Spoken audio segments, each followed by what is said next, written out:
Hola chicos, mi nombre es Joana y os voy a explicar la edad contemporánea. Pues bien, comencemos por cómo y cuándo comienza la era contemporánea. Así que vamos a por ello.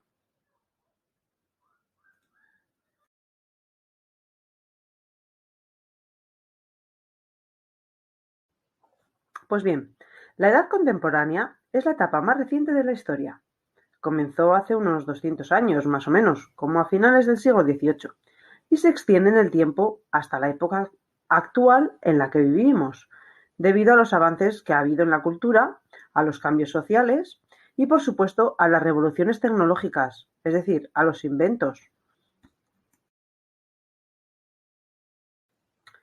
Pues bien, el hecho histórico que da comienzo a esta edad es la Revolución Francesa. La Revolución Francesa empezó en 1789.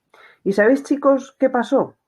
Pues el caso es que el pueblo llano francés, harto de las injusticias del gobierno, del rey, de los nobles y del clero, porque sus condiciones de vida eran tan injustas, decidieron crear un gobierno con ideas de igualdad de derechos. El pueblo pensaba que todas las personas tenemos los mismos derechos y libertades, y que esa es la base para llegar a una democracia. Y me diréis, ¿qué es una democracia? Pues una democracia es un sistema político que lo que hace es defender las decisiones que toma el pueblo y el derecho del pueblo a elegir y controlar a sus gobernantes.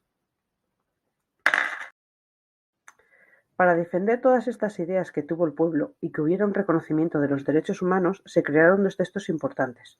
El primero fue la Declaración de los Derechos del Hombre y del Ciudadano y la segunda fue la Constitución.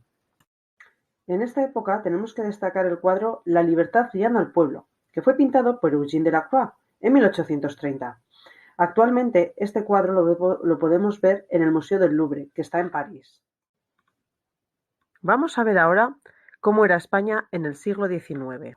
La Guerra de la Independencia.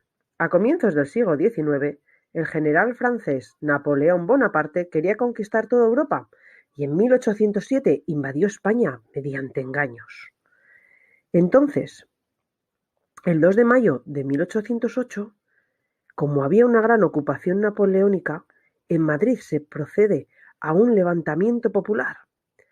Pero los franceses, como castigo, fusilaron al día siguiente a muchos madrileños. Tras este suceso, y como no había rey, los alcaldes de muchos pueblos y ciudades declararon la guerra a Francia. En 1812 se aprueba la Constitución de Cádiz, mientras toda España estaba ocupada por las tropas francesas. Fue la primera Constitución española y por primera vez se reconocen los derechos y libertades de los españoles.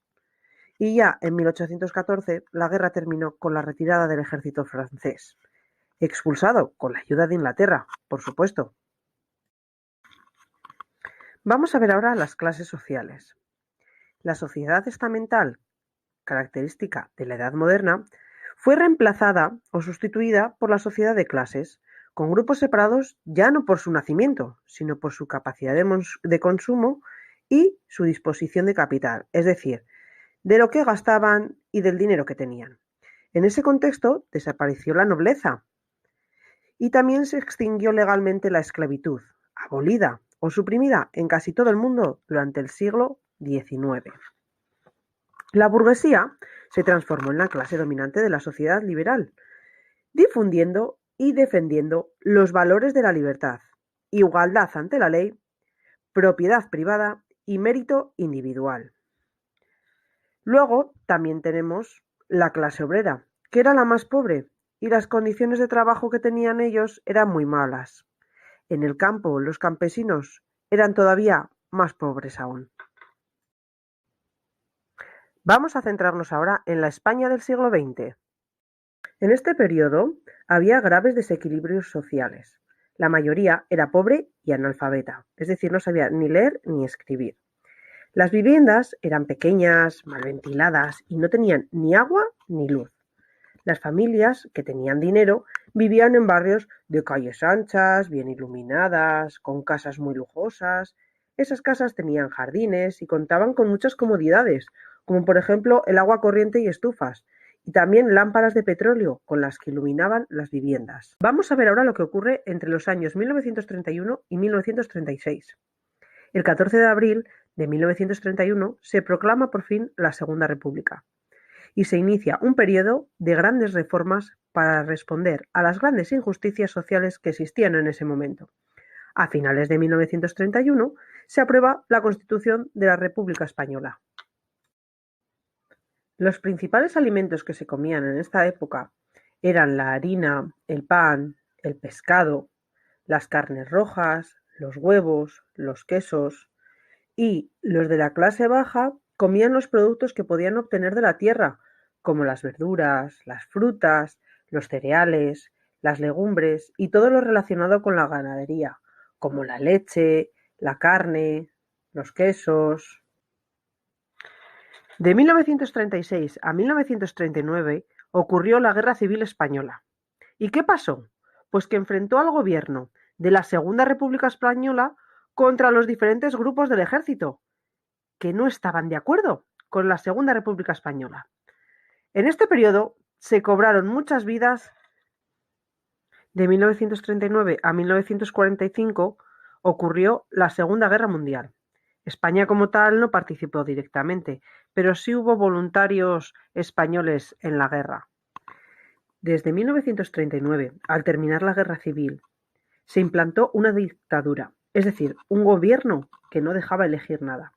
Esa dictadura la dirigió el general Francisco Franco, que duró casi 40 años. Durante todo este tiempo no hubo nada de libertad. En 1960, por fin España puede relacionarse internacionalmente e ingresa en la ONU. Y me diréis, ¿qué es la ONU?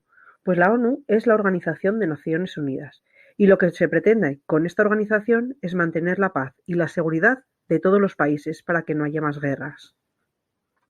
En 1975, Francisco Franco murió y Juan Carlos I fue proclamado rey de España. El proceso de cambio de la dictadura que impuso Franco a la democracia fue llamado transición.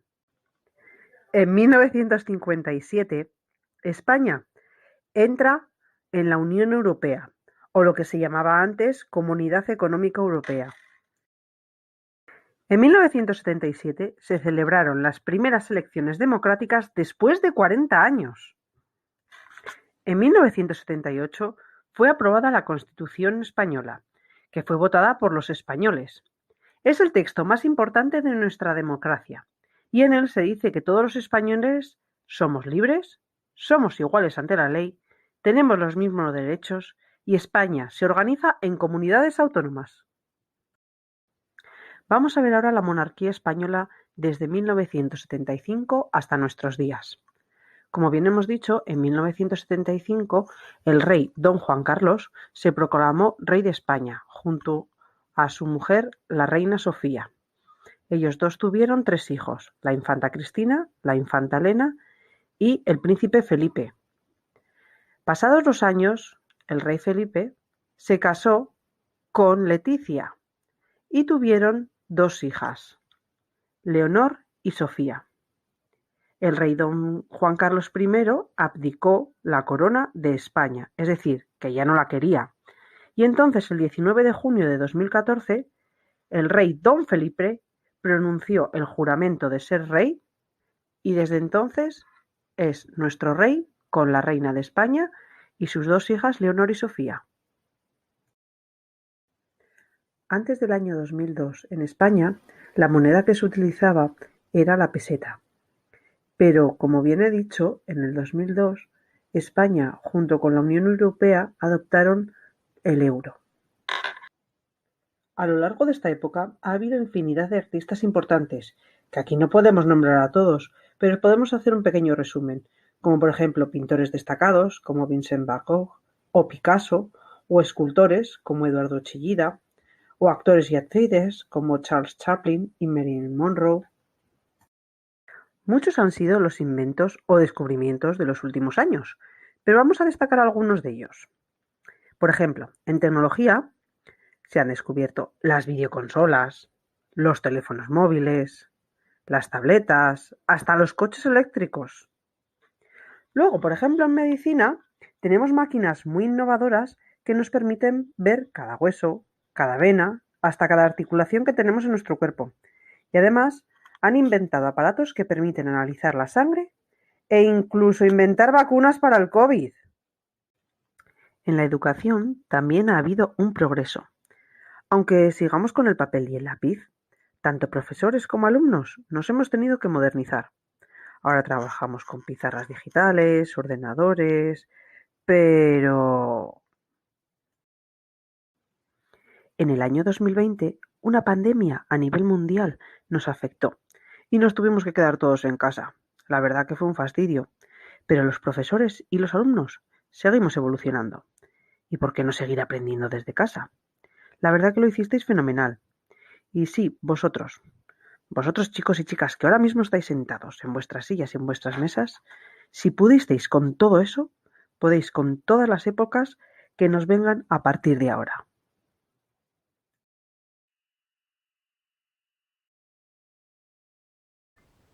Hola chicos y chicas de tercero de primaria, ¿qué tal? Para los que no me conocéis, yo soy la que he puesto la voz en esos vídeos. Soy Joana, la mamá de Laia Sánchez. Y nada, simplemente quería daros las gracias por haberme dejado un ratito de vuestro tiempo para poder explicaros toda esta época. Y nada, deciros que ha sido un placer, que me lo he pasado fenomenal haciéndolo. Y nada, y ahora sois vosotros los que tenéis que seguir este viaje tan fascinante de seguir creando épocas y eras. Así que nada, os mando un beso muy fuerte y mucha suerte con este viaje. Adiós.